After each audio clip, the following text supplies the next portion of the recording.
Well, thank you for the introduction, Bronwyn. And it is a pleasure to be at Chatham House, which is still one of the world's leading think tanks on international affairs. So it's a real honor to be here. It has been producing influential ideas for more than a century. And this is a place where I want to share the plan to build a better NATO. This plan will be at the heart of our summit in The Hague. I want to thank the United Kingdom for more than 7 decades of continuous commitment to NATO. It makes vital contributions to our shared security. The British Army leads NATO's multinational force in Estonia. RAF jets are patrolling over Poland's skies as part of NATO's air policing mission. NATO's Maritime Command in Northwood directs our naval operations, and Royal Navy ships protect the seas. With a NATO-first policy at its core, I also warmly welcome the UK's new Strategic Defence Review.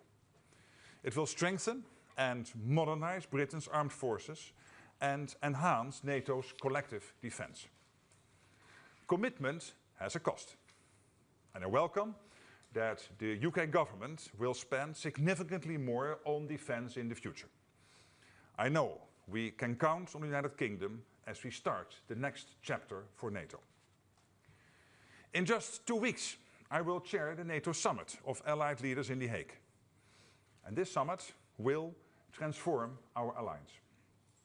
We will build a better NATO, one that is stronger, fairer and more lethal, so that we can continue to keep our people safe and our adversaries at bay.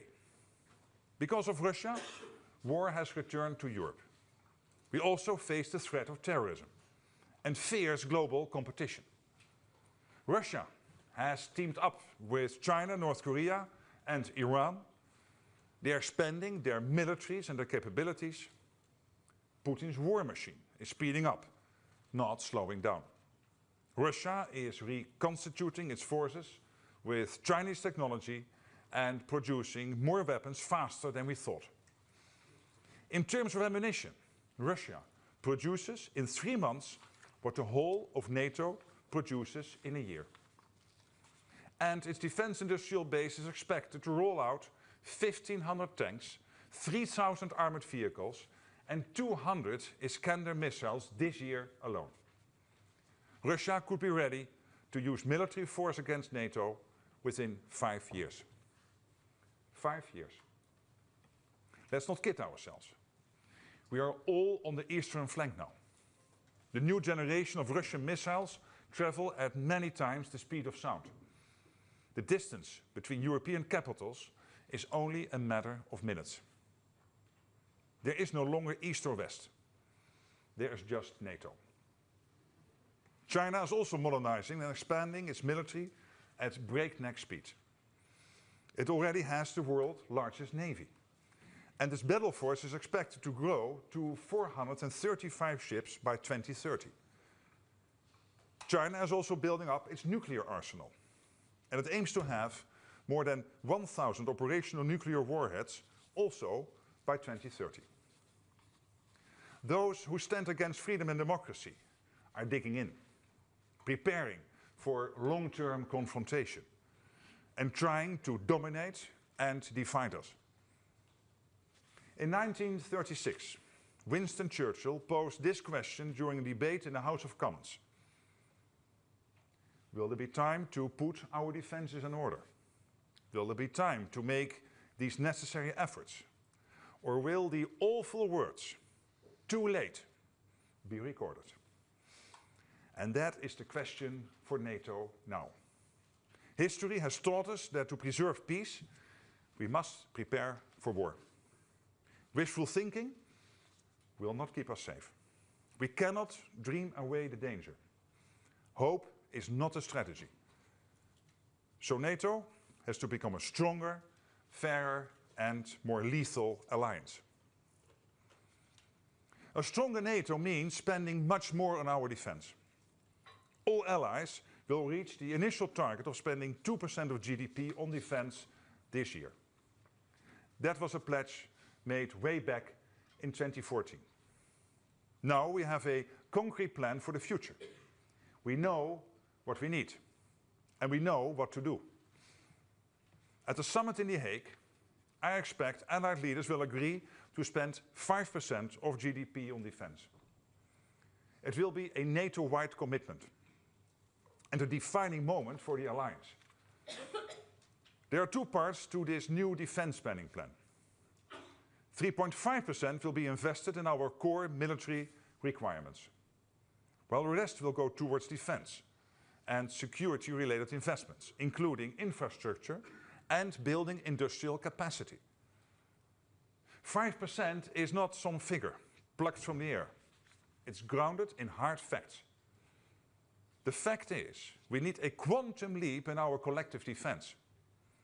The fact is, we must have more forces and capabilities to implement our defense plans in full. The fact is, danger will not disappear, even when the war in Ukraine ends. Our decisions on defense spending are driven by NATO's battle plans and capability targets. They define what forces and capabilities allies need to provide. And last week, NATO defense ministers agreed ambitious new targets. The exact details are classified, but we need a 400% increase in air and missile defense. We see in Ukraine how Russia delivers terror from above. So we will strengthen the shield that protects our skies. Our militaries also need thousands more armored vehicles and tanks, millions more artillery shells. And we must double our enabling capabilities, such as logistics, supply, transportation, and medical support. Allies will invest in more warships and aircraft. To give just one example, America's allies will procure at least 700 F-35 fighter jets in total. We will also invest in more drones and long-range missile systems, and invest more in space and cyber capabilities. It is clear, if we do not invest more, our collective defense is not credible. Spending more is not about pleasing an audience of one. It is about protecting 1 billion people. Allies will also make broader defense and security-related investments, including infrastructure. Roads, rail and ports are just as important as tanks, fighters and warships. We need civilian transport networks that can support military mobility, to get the right forces to the right place at the right time. The home front and the front line are now one and the same. War is no longer fought at a distance. Our societies and militaries are in this together. We will invest more in civil preparedness, so our societies are ready for the day we pray will never come. And NATO works 24/7 to ensure that day never arrives. We will also spend more to protect our societies against cyber attacks, sabotage, and other threats. And broader defense and security-related investments should include financing and capital improvements to our defense industrial base.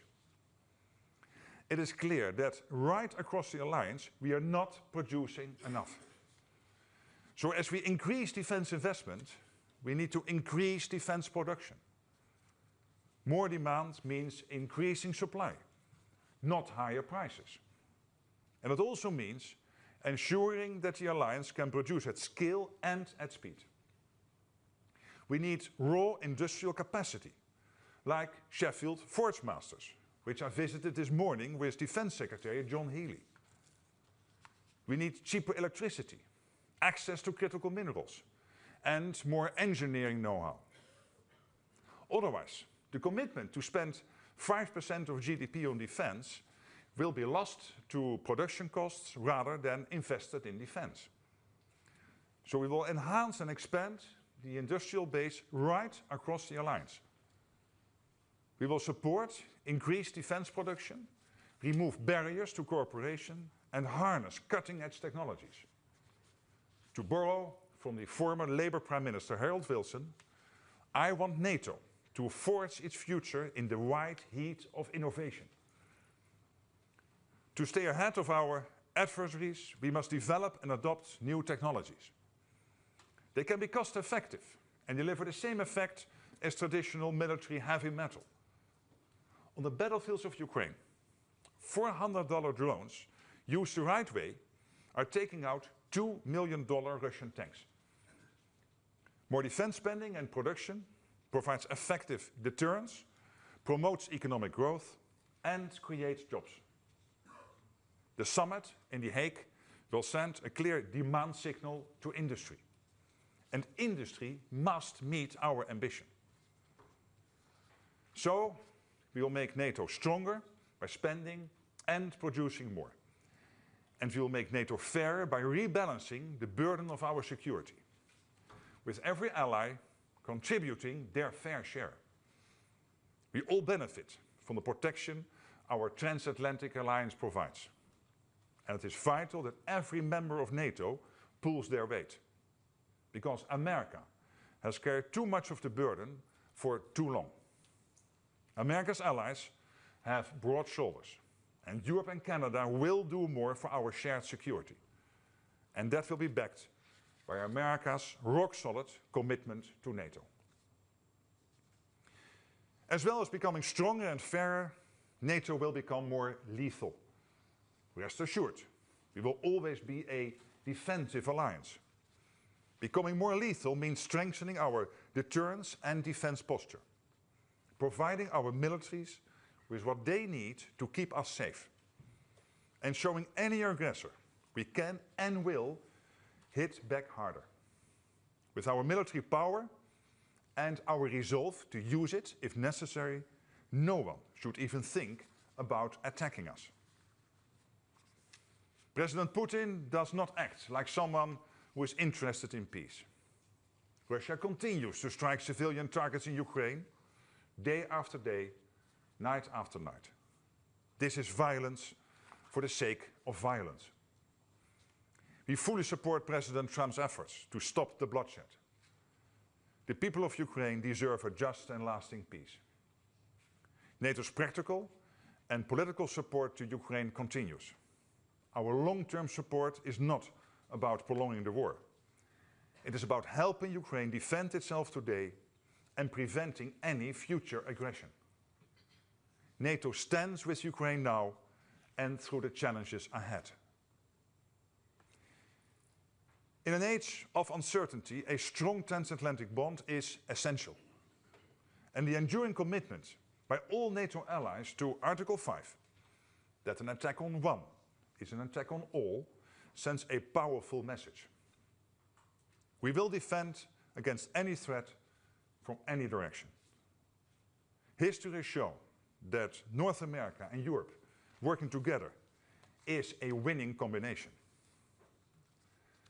The venue for our summit in The Hague is on Churchillplein, Churchill Square. His bulldog spirit is alive today in NATO. We have the confidence, commitment and courage to do whatever it takes to protect our way of life.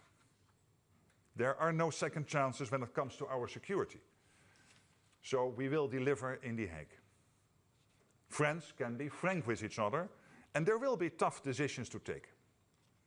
But let us not lose sight of what is at stake: the security of 1 billion people on both sides of the Atlantic. Together, we will secure peace through strength. Together, we will make our alliance stronger, fairer and more lethal. And together, we will build a better NATO. Thank you.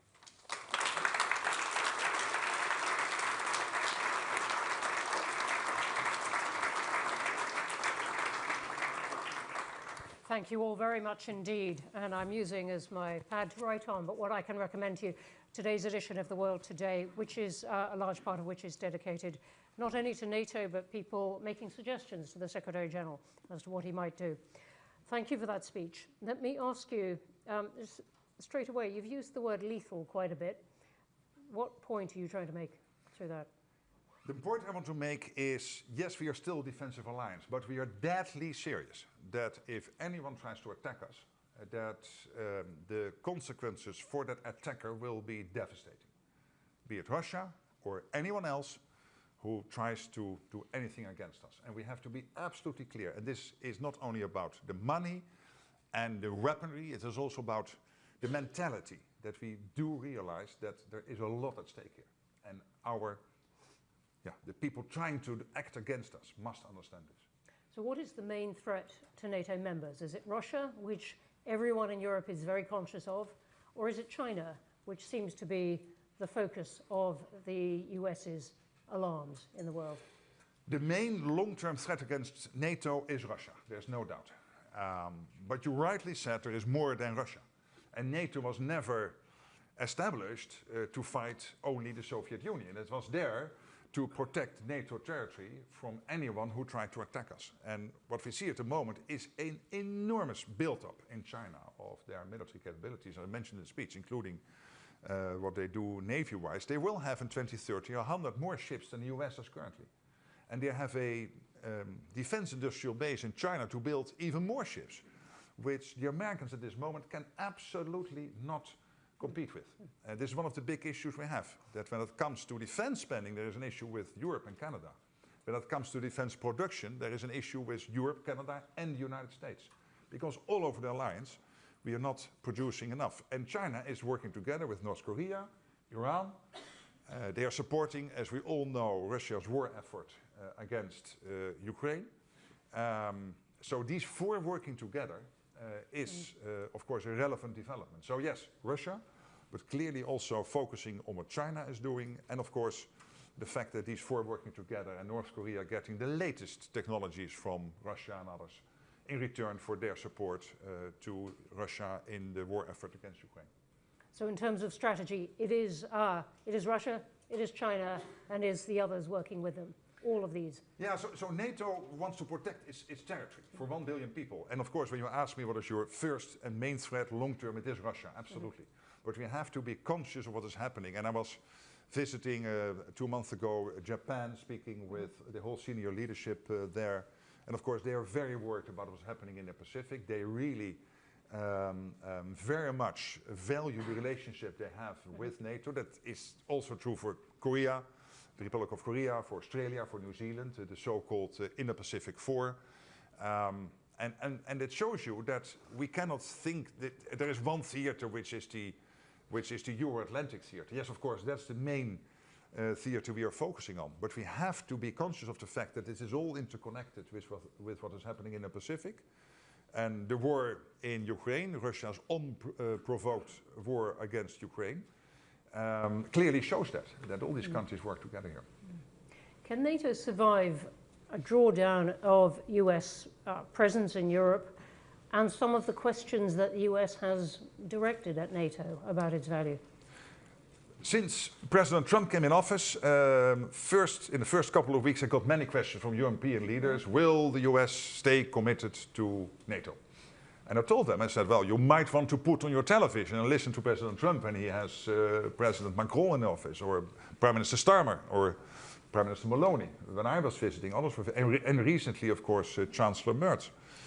And there is a total commitment from the American president and down the whole system to NATO, but also an expectation. And the expectation is that we in Europe and Canada will indeed equalize in spending with the US. And we have to do that, not only to equalize, but we need that 3.5 core defense spending to be able to deliver the capability targets. Then there is the question, okay, if they then stay, Mark, with NATO, might they all of a sudden decide that Sakr should be a European general, the Supreme Allied Commander, which has traditionally always been an American general, because there were these rumors. Well, there's your evidence. Last week the appointment was announced of the new Supreme Allied Commander and holding an American passport. And the third question is, will they all of a sudden withdraw troops from Europe? There's absolutely no question of that. What they have said is that, yes, obviously for the United States, not only concentrating on the Euro-Atlantic, but also as the biggest worldwide economy and the biggest defense power in the world, they also have to, of course, focus on the Indo-Pacific, they have to focus on the Middle East, and that over time there will be somewhat more pivoting towards Asia is only logical. I'm not worried about that, but I'm absolutely convinced we will do that in a step-by-step approach. There will be no capability gaps in Europe because of this, and there's absolutely no... And you've seen it when, again, Chancellor Merz visited the White House when it came to the American troops presence in Germany, and a clear commitment of the American president on that point. So no capability gaps in Europe. Over what period? Can you say that immediately, that the US drawdown won't happen too fast? I think we can say that the US under President Trump has won this argument that that has been there for a very long time about Europe needing to spend more, and you've embraced that in what you've said. But he has also said a lot of other things, indeed, about pivoting to Asia. We'll come on to Ukraine in a moment. But on the US perhaps having fewer troops in Europe, is that not going to leave Europe exposed at any point? Not at all. I have no worry about that. And why not? Because in the United States, with everybody I speak with in the Pentagon, in State Department, in the White House, the President, the National Security Council, people are aware. NATO is not only there to, again, quote Churchill, not quote, but referring to Churchill in his famous speech in the US Congress in December 41, to prevent the mistake after the First World War, again after that then ongoing Second World War after Pearl Harbor when he gave that speech. That the long arm of history will reach out again across the Atlantic Ocean to get the new world involved in a war in the old world. It's not only because of that historical reason.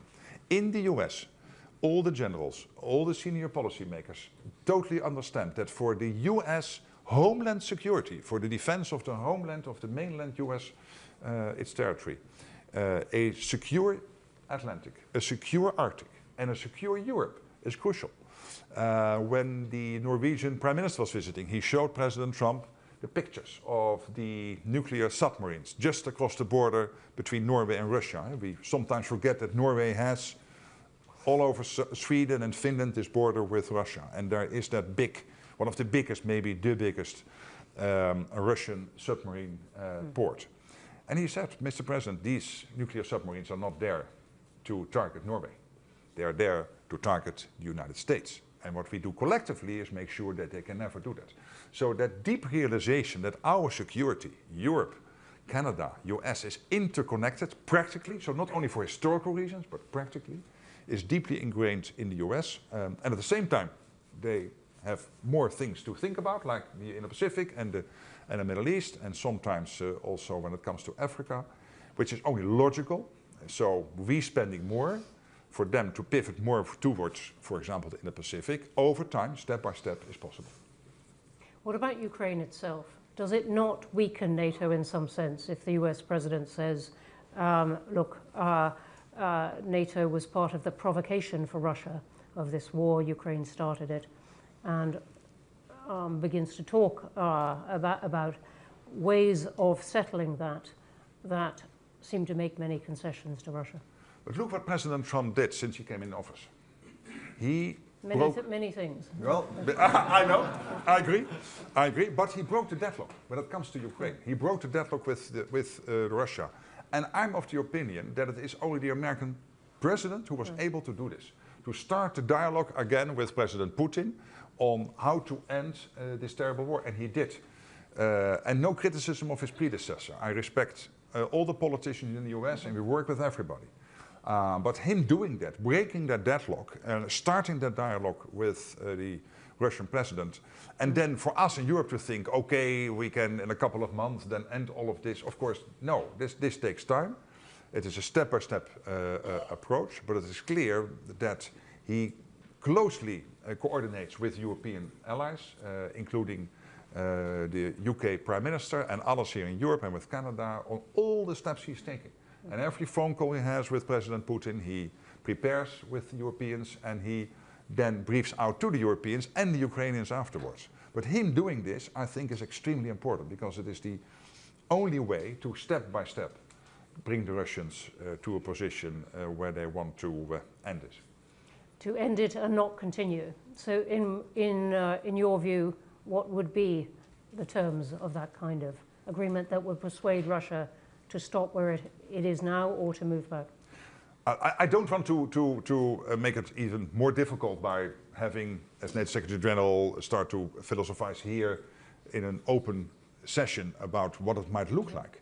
But what we do know, what we all agree on, is that whatever the long-term ceasefire, or even better, a real peace agreement will look like, the most important thing is that post that long-term ceasefire and or peace agreement, we have to make sure that it is lasting, that it is durable, and that Putin will never ever try to do this again. And this is why Keir Starmer, the British Prime Minister, together with the French President, and now with a large group of European countries and Canada, is working on what security guarantees might look like, so that going forward, we can be assured that when there is a peace deal or a ceasefire, that we have the plans in place, we can implement them on the day after that happens. And that preparation, I think, is also in close coordination with the Americans, is again evidence that this transatlantic relationship is very strong. You've mentioned Canada a couple of times, and many people have asked whether NATO can accommodate a member that is threatening the sovereignty of another member, as the US has been with Canada. Well, obviously, as Secretary General of NATO, I never comment about discussions between NATO allies. But I've seen a very successful visit of the Canadian Prime Minister to the White House. So it's my impression that whatever issues there are, they are dealing with that in an amicable way. And NATO, turning back to Europe, then NATO is working, many people have said, very closely with the European Union at the moment. But there are still big differences of opinion within the European Union, within European members, particularly on Russia. How do you accommodate that? You're obviously not responsible for what all these prime ministers and presidents say, but still you are trying to arrange some kind of agreement of strategy between them. And I'm thinking of Hungary and Slovakia's attitudes to Russia, for example. And by the way, they're all also allies within NATO, both Hungary and Slovakia, and we are always able, in the end, to come to an agreement with the 32. NATO was never established to have a kumbaya where we would immediately, from minute one, agree on everything. So to have that debate as democratic societies within a democratic alliance, which is based on unanimity, I think only strengthens the alliance. And when it comes to the cooperation with the EU, you're right. We are working closely together with the European Commission, with Ursula von der Leyen, the President of the European Commission, Antonio Costa, the the President of the European Council, but also with the High Representative, Kaja Kallas, with the President of the European Parliament, with Andris Kubilius, the Defense Commissioner. It's a real close cooperation, where we all agree that when it comes to the division of labor, NATO is about the hard setting of the hard standard setting, making sure that we know what we need in terms of capabilities, the standards when it comes to our systems and weaponry, etc. And the EU is in the position of the power of the internal market. For example, getting the industrial base going, making sure that these investments will take place, that ultimately in a couple of years we will not conclude that we still buy the same amount of weaponry, which is far from enough, but at a higher price. And that cooperation is really working very well. Now, how would you explain to people who are running a government now, a democratic government, how to explain to their voters why so much money is suddenly needed on defence? The numbers are going up. This government has taken time to commit to 2.5%. Suddenly people are talking about 3, even 5, as you're saying. So they have to go, as this government will. It's on Wednesday, has its spending review in Parliament, an illustration of how much money there isn't for lots of things. How would you suggest to them that they explain to voters why this is so necessary now? I would explain it in a way by saying that the world we thought we were entering in after the Berlin Wall came down is definitely gone. This whole idea that we would have a sort of pleasant, peaceful living together with the Russians is gone. That Vladimir Vladimirovich Putin is clearly expansionistic. What he has done with Ukraine is really staggering. The amount of death on both sides, also on the Russian side, by the way, is amazing. The investments he is making, his economy is on a total war footing. As I said in my speech, and let me repeat it again, NATO economy is 25 times bigger than Russia. It's 50 trillion, and the Russian economy is 2 trillion. That 2 trillion economy is producing 4 times as much ammunition as the whole of NATO is producing at the moment. And you can ask any general, and he will tell you, yes, drones and AI, etc. But Mark, the core of every war will always start with stockpiles of ammunition. You can never, ever allow for a situation where your ammunition piles are not sufficiently stocked. And here, the Russians are outpacing us 4 to 1. 4 times as much as we are producing. And again, we are 25 times bigger. And then look at our air defense systems. We simply do not have enough. In the UK, all over Europe, in Canada, the US, in the whole of NATO. And these are huge investments. We need 5 times as many systems to defend ourselves against missiles and air defense in general. That's a 400% increase. It's huge investments. Our maneuverable land formations, we simply do not have enough. The UK, Germany, all over Europe, we do not have enough. Our command and control systems, our long-range weapons. So there is the clear gaps are there, and we have a heavily reconstituting Russia at a pace which is really threatening. They cannot mount a successful attack against NATO territory now, but in 3 to 5 years they might be able. I wanted to ask you about exactly this point. And you put a lot of weight on that, exactly that sentence in your speech. Is that based on military capability, or is it based on a reckoning of their planning? What did you mean by picking out that? The generals are telling us 3 to 5 years that they could attack NATO territory? Yes, so for example, last week it was the German Chief of Defense saying by 2029, that's in 4 years, they might be ready to do that. And this is just based on the military people telling us, look what Russia is doing, look where we are. Yes, we can still defend ourselves. But if we do not start today with getting our defense industrial base in order, getting the ammunition production going, getting our air defense systems production going. Take the Patriot, the most important air defense system we have, or the most advanced at the moment. You will get it in 10 years if you order it today. And the question is a bit like in the old times of the Soviet Union, that you can ask the return question in the morning or the afternoon. Why is that important? Yes, in the afternoon the F-35 will arrive. So these are the timelines we are facing at the moment, and I'm only slightly exaggerating here. And therefore, what keeps me awake at night is not only the spending part. I think we will get there at the summit. What I'm really getting awake at night, where I'm staying awake at night, is because of the defense production. Because for your credible deterrence, it is not only about spending and people, it is also about being able to produce of course, the latest technologies, drones, etc. I commend what the UK put in the defense review on all of this. So it's really great stuff, and we need that. But you still also need to make sure that you can produce the classic big ticket items. Hence your visit to Sheffield. Let's go to questions. There are tons online. Let me start over here. Let me start at that side and take those two at the edge. Let's take them in. Thanks very much. Carl Dinnan from ITV News. You've just come from Downing Street, where you were talking to the Prime Minister. Did he agree that Britain would spend the 3.5% that you want as core defence spending? And what is the timeline that you have agreed with him for that? Well, obviously, I don't have a vote in the NATO summit. I'm holding the gavel.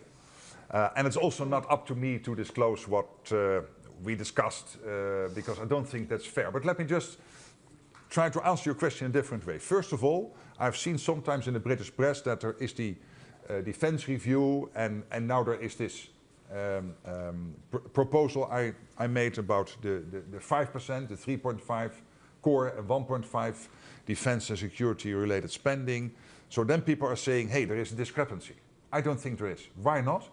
Because every country is working in cycles to constantly update its own defense strategy. That's exactly what the UK is doing, and I'm really impressed with what John Healey, the Defense Secretary, and the Prime Minister, and the Foreign Secretary, David Lammy, have brought out last week. Because it's exactly what we need.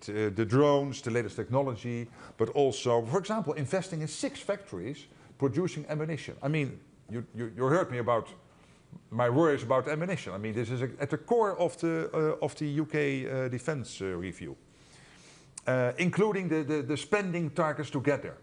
And then there is, and this is happening in many countries in different cycles, etc. And there is this summit coming up discussing how we get, over time, with a credible path to get there, a longer-term goal of this 5% defence spending. So I don't see a discrepancy here. We will, as I was here today, I will visit Italy later this week and also Sweden. And I will be in Canada next week. So we will have many more consultations and we will discuss the details, of course, in Brussels. I really think we will get to a common position. Okay, I'm going to take a few more down here. Let's take the next one along and then in the row behind. Go ahead. Harry Fawcett from Channel 4 News. You said that the 1.5% defence-related spending was grounded in reality and it's not for an audience of one.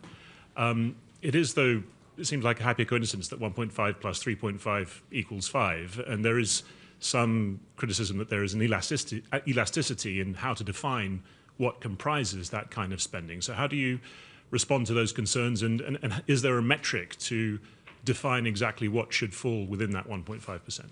So what we did, we had the old 2%, which was agreed in Wales, and there are clear definitions what you can count to the 2% core defence spending. We are not going to change those criteria. So they will remain, and the 2%, if I get my way, will be 3.5%. But then when we were discussing all of this, and also look at the UK Defence Review, which is also spending a lot of time on this and a lot of is discussing this. Yes, there is the core defence spending, but you need bridges which are able to hold a tank. Sometimes you are even not daring with your car to cross the bridge, let alone with a tank. You need the defence industrial base to be developed. For example, this factory in Sheffield was bought by the UK government because it is delivering core capabilities which are essential to the UK defence requirements. Buying such a factory is not a defence spend in the 2%. But still you need to do it, and you need to develop the defence industrial base because we simply do not have enough.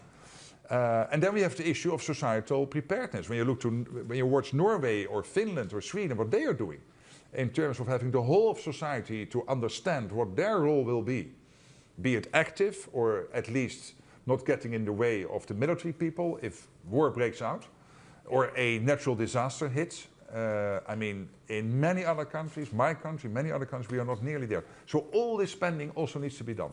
And we have calculated this at roughly 1.5%. We are now discussing in Brussels the more specific items, but these are the big ones. So defence industrial base, developing your infrastructure in a way that it can help you to move from A to B with military and equipment. But also this big issue of preparing your civilian populations for whatever might happen. And there's a lot of money, so we need to do that. Okay, I'm going to take one in the, yes, and then I'm coming to some more over here. Hello, Edward Lucas in The Times. You mentioned in your speech improvements to the defence defence finance and investment. And I was wondering if you could elaborate on that a bit. Is this an allusion to the idea of a defence bank, which John Healey was talking about at the weekend? Because it's not just a matter of spending more money, it's spending it more effectively, which you've alluded to. There are a couple of initiatives out there, so I was not particularly alluding to that, but I know of these initiatives and we follow them with great interest because everything making it possible to get the money and spend it where we need to spend it is positive. But it's always a bit tricky for me to get into the details of each of these initiatives. But take another initiative, which is the European Union. What the EU is doing with Re-aim Europe, which is an 800 billion package in which you have the 150 billion SAFE program. You could also argue that that is also part of freeing up the money at a national level to make it possible for countries to invest enough. So it is really optimizing here, but it's also about your defense industrial base. that there might be opportunities when maybe in the future you would have unavoidable closures of some big industrial plants for whatever reason, because this is part of your normal economic cycle. And of course, always regrettable, but not always avoidable, that you look in a pragmatic way whether this is an opportunity now to use that particular asset to converge into defense production. So all of these issues are falling under that sentence. Thank you. I'm going to take a few which are about Ukraine or fighting. If you don't do the BBC, he gets, fighting now. I'll come. angry. All right, go on. Go on. I was already watching I'm it. open to suggestions, then I'm coming to Ukraine. Thank you, Secretary General. We don't want to be in a fight with you. Jonathan Beale from BBC. You didn't actually answer the question that Carl asked. Next question. Which was what is the deadline for this? Is it is it 2032 or 2035? Are you saying also that spending 3% is the same as 3.5%? Because it doesn't, to me, that seems a little bit odd. And then finally, are you going to include? Are you going to allow the UK government to include? They include at the moment in their 2.3% costs on security services, MI5, MI6. Do you consider that to be core defence spending? Thank you. Well, first of all, the definitions we use when it comes to the present 2%, and for the UK that is now 2.3, moving into 2.5, and I also heard the number of 3. We are not changing these definitions. And there's always a little bit room of flexibility, but not a lot. And so that's something there. I know from my previous role that we had many debates with NATO what the Netherlands could figure in the defense spending and not, and there's always a little bit of a negotiation going on there, and then in the end you somehow reach a consensus. So I'm not aware of what exactly the debates are between the UK and NATO on what they figure in the 2.3 and 2.5, let's say in the 2%. But I would not be amazed that that debate takes place, because most allies are having those discussions. When it comes to your first question, I have a clear view on when we should achieve that. I keep that to myself because we are having these consultations now with allies, and these discussions are ongoing, and we will in the end agree on a date when we have to be there. For me it is important that it will not be, as I said last week when we met in Brussels, it will be a flat line, and then at the year where we have to achieve the 5%, the 3.5 and the 1.5 a hockey stick, and then all of a sudden, because you cannot spend all that money in 1 year, there is an absorption capacity issue. You can only spend so much extra each year, so there has to be a credible path. That for me is very important, that countries commit to that and develop that path and share that with NATO, so that we would not have the same as in 2014. We commit all to 2%. The UK was on 2%, Greece was on 2%, the US was on 2%, but basically till Trump became president, nothing happened. And then all of a sudden everybody woke up in Brussels in 2018, and the spending went up. So we have to have a credible path there. And then I didn't understand the 3. So for what I propose is 3.5 core defense spending by date X, and that's being discussed now, and 1.5 on defense related. So we are not putting out a number of 3 anywhere. Okay. So anyone got a question on Ukraine and Russia? There's quite a lot online. I want to take a whole group. Let me take several on that. Aricia, who's here, and then I'm going to come right to the back. Thanks very much, Bronwyn. Thanks, Secretary General, for coming and speaking to us. I have a question. 2 summits in a row, Ukraine was said that it has an irreversible path to NATO. Fast forward this spring, we hear that the United States is perhaps ready to offer Russia a concession, which means Ukraine will not join the NATO. So my question is whether such concession would make NATO better or worse, and will Ukraine join you in The Hague? Well, first of all, my aim now is for this summer to have a very concise list of conclusions. So a communique which is concise. You know, from the last Washington summit, I think it was 60 pages, 19 paragraphs. It will be considerably more condensed than that. And that means that you do not always have to repeat every sentence and every previous made commitment because it stands. The strategic concept stands. The Washington communique stands. So the irreversible path of Ukraine into NATO is there, and it is my assumption that it is still there after the summit. Whether it is again in the communique or not, I think that's not relevant because all the language we previously agreed on is there till we decide it is not any longer there.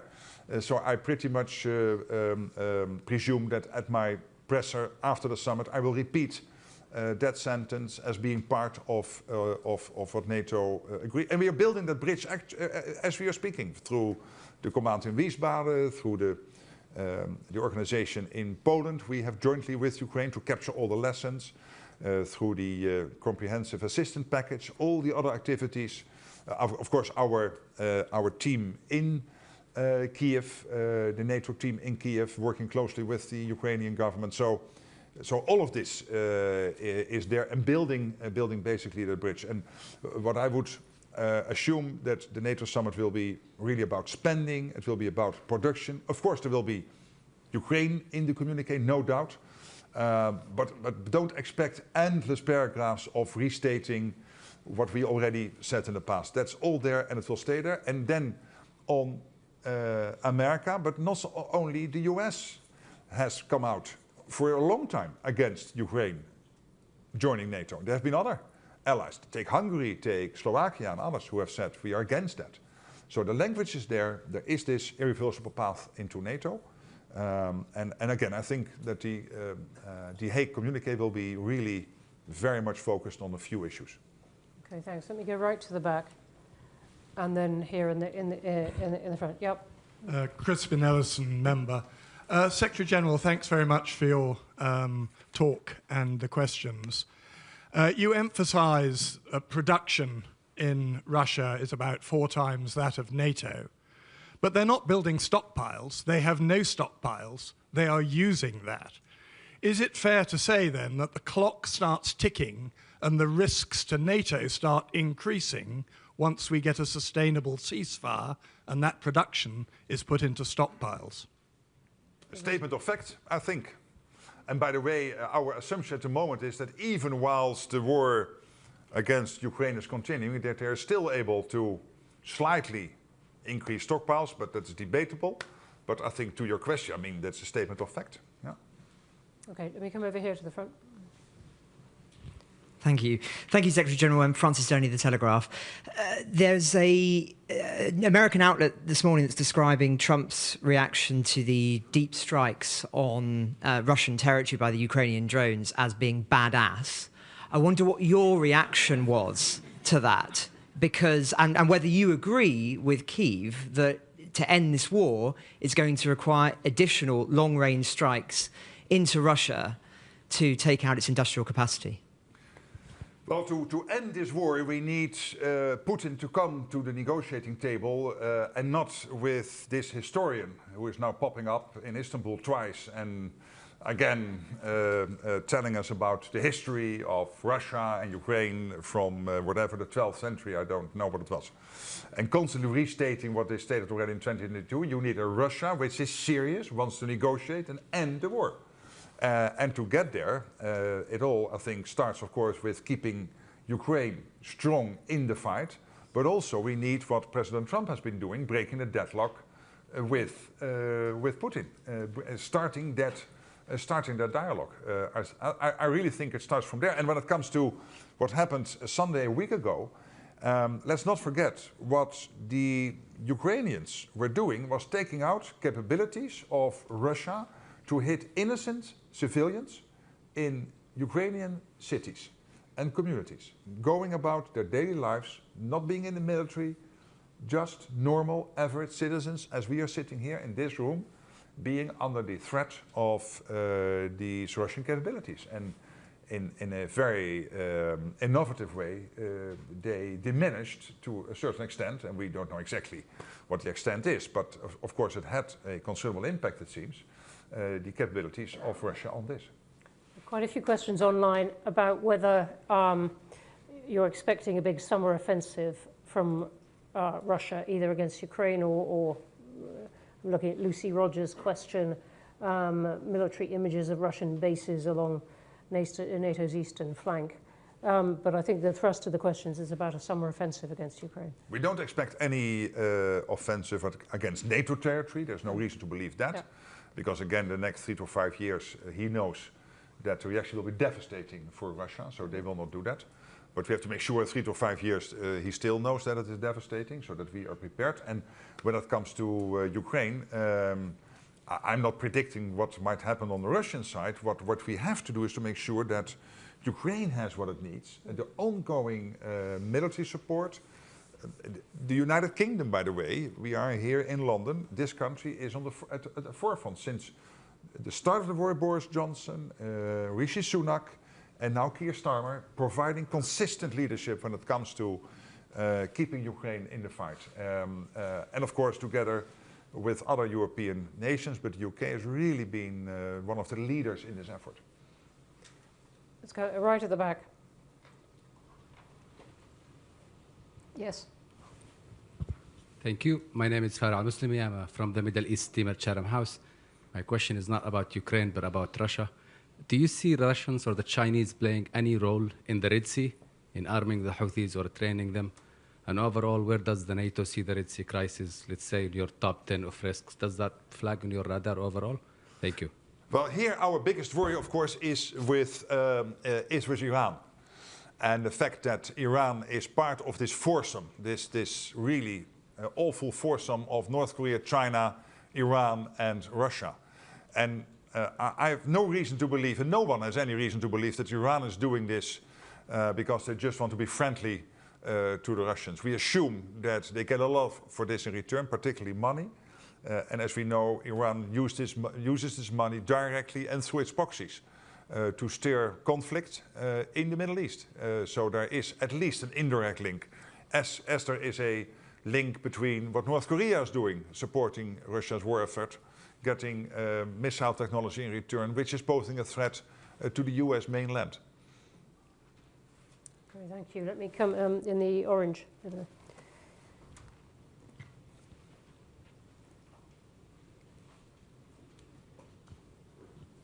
Danielle Sheridan from The Telegraph. Do you think this Wednesday... How many are here from The Telegraph? Yeah, it was also a Telegraph. Yeah.